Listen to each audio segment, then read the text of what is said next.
اليوم عندنا لعبة مستوحاة من لعبة بنص لعبة، مو لعبة. شوف، هاي اللعبة كانت يعني قبل تقريبا 3 أشهر، هي شهرين ماضي القد نزلت لعبة يعني على الجوجل. هاي اللعبة اللي حلعبها أو هذا الماب بنص روبلوكس، واحد سواه على هاي اللعبة. ما فهمتوا؟ هاي شوف يا الله محادثة.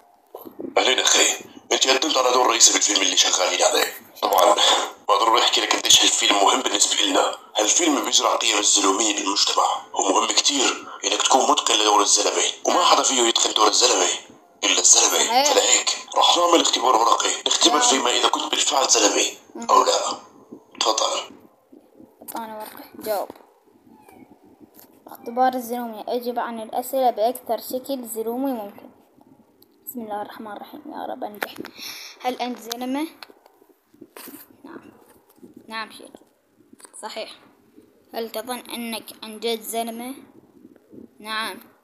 هل هناك احتمال لو 1% أنك ليس زلمة؟ شلون؟ يقولوا لا، خطأ. هل هناك احتمال ولو 1%؟ لا خطأ. أنا أقول لك عندك احتمال 1% أنك لا غير زلمة. لا، أنا زلمة.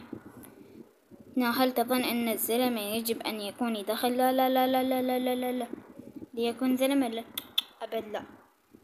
هل لو تكون زلمة، هل لن تكن يعني لو ما تكون زلمة أمنيتك أن تكون زلمة؟ إيه يعني قصدي إذا أنت مو زلمة تتمنى تصير زلمة؟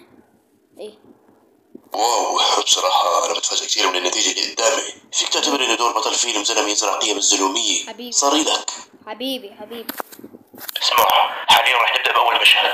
المشهد اسمه الصبر. أول ما تطلع من الباب راح تسمع الراوي عم بيحكي عنك، وكل شيء بيقوله لازم تمشي عليه بالحرف الواحد. بعرف إني ما أعطيناك نص للمشهد، بس لا تنسى أنت زلمة. بس قبل ما أخرج من هنا هو قال لي أكو شو اسمه، أكو أسرار. هاي نقدر نطق نفتشن يا شباب، إذا فتشن يعني هو قال لي أكو أسرار. قرأت جوا أكو أسرار. يعني لا سيف، ما يخلوا لك أسرار بالحمام. خرج الزلمة من الحمام بأكثر شكل زلومي شهده التاريخ، وبعد ذلك بدأ بالسير في ممر المبنى متوجها نحو غرفة معينة موجودة في نهاية الممر.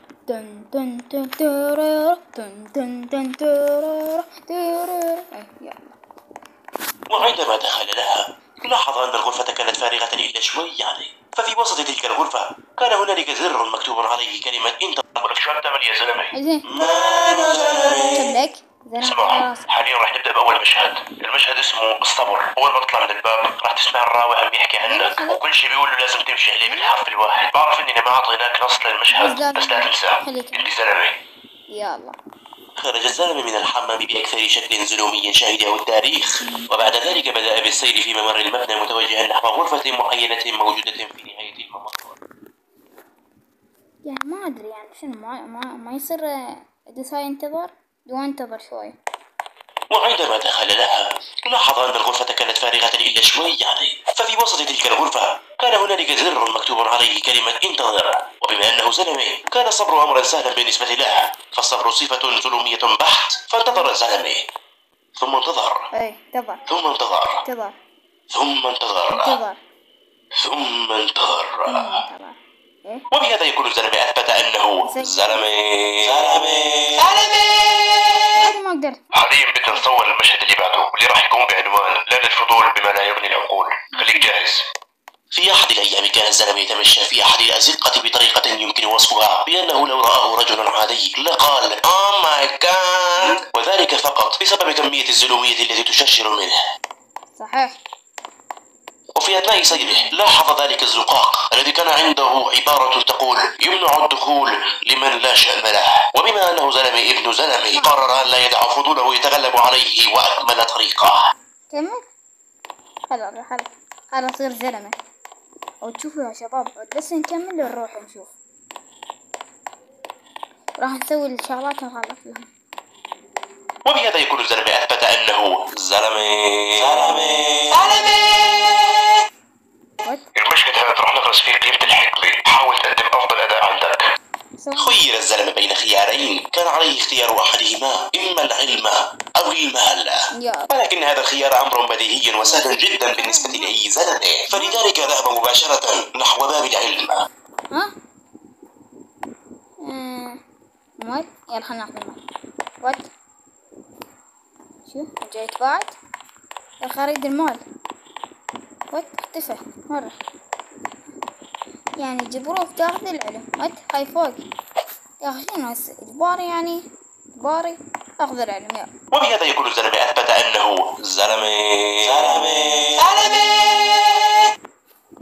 بتجهز بسرعة، هلا في ممثل بده يلحقك، انت بس بعد عنه. وهذا المشهد من رأس قيمة هي عبارة عن مزيج بين الحكمة والشجاعة. وفي يوم من الأيام كان الزلمة يتسكع بالجوار حتى ظهر له ذلك المختل، ولكن الظلمية التي فيه دفعته ليتفادى القتال، حتى آل الأمر إلى أن الرجل المختل قد سقط أرضا من التعب. وبهذا يكون الزلمة أثبت أنه زلمة. اسمعني منيح، يمكن هذا أهم مشهد بالفيلم، لازم تستخدم كل ذرة زلومية عندك. لا قرب يخلص الوقت. المشكلة إنه بدك الجيم جام 3 أيام بس، تحس إنه لازم يكون اسمه زنقة. بس كان معكم دي عند بيت وبس هذا اليوتيوب. طبعا طلعت لي الأجوبة. راح يقول كل شيء بالعكس. هل أنت زلمة؟ لا، خطأ. هل تظن أنك عند الزلمة؟ لا. هل أكو احتمال أنك ليس زلمة؟ صحيح، أكو احتمال 1% أنه ليس زلمة. هل الزلمة لازم يدخلنا لما يصير زلمة؟ لا، إذا أمنيتي ما تكون مثل ما توقعت. للأسف واضح إنك إنسان كثير عادي وقلب عادي حتى. حقيقة نتيجتك ما بتسمح لنا نعطيك دور كومبارس بالفيلم حتى. بنصحك إنك تروح تقرأ كتاب علم الزلومية للكاتب فريدريك تشاد، ممكن يفيدك شوي. خليك زلمة وتعال.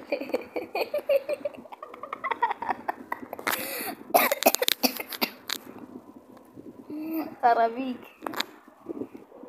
بس هذا كتاب قال يعني طلعني أصلا. ليش؟ والله ليس زلمة. يعطونا هذا الكتاب وطردوني. هسا هذا أول شي عرفنا. إذا تجاوب خطأ ما يعبروها لك. فانش. وأخيرا وصلت. وفي أثناء سيره لاحظ ذلك الزقاق الذي كان عنده عبارة تقول يمنع الدخول لمن لا شأن له. وبما أنه زلمة ابن زلمة قرر أن لا يدع فضوله يتغلب عليه وأكمل طريقه. لا دخل هنا. 1 2 3 نشيد الزلومية ابدأ. علي شايف. هل شاهدتم زلمة في البرار يأكل أخاه؟ هل شاهدتم يوما زلمة يعض يدا ترعى؟ هل شاهدتم زلمة يكذب يسرق يشهد زورا ينكر حقا يفشي سرا يمشي مغرورا بأذاه؟ زلمة رايح وزلمة جاي، زلمة تطلب نقض على الضباع، زلمة رايح وزلمة جاي، زلمة تطلب نقض على الضباع. هل شاهدتم زلمة في البرار يأكل أخاه؟ هل شاهدتم يوما زلمة يعض يدا ترعى؟ يا ما نظر بس ويسر ويشهد زورا ينكر حقا يفشي سرا يمشي مغرورا بأذاه. شفت من هون؟ حاليا بدنا نصور المشهد اللي بعده واللي راح يكون بعنوان لا للفضول بما لا يغني العقول. خليك جاهز. سدوها علي. سدوا الباب علي. صدق يلا ورا. لا شأن لك. كلك حلاقة تدخل. يلا. وصلنا لنهاية الحلقة الحزينة. اضغطوا لايك واشتراك. كبسوا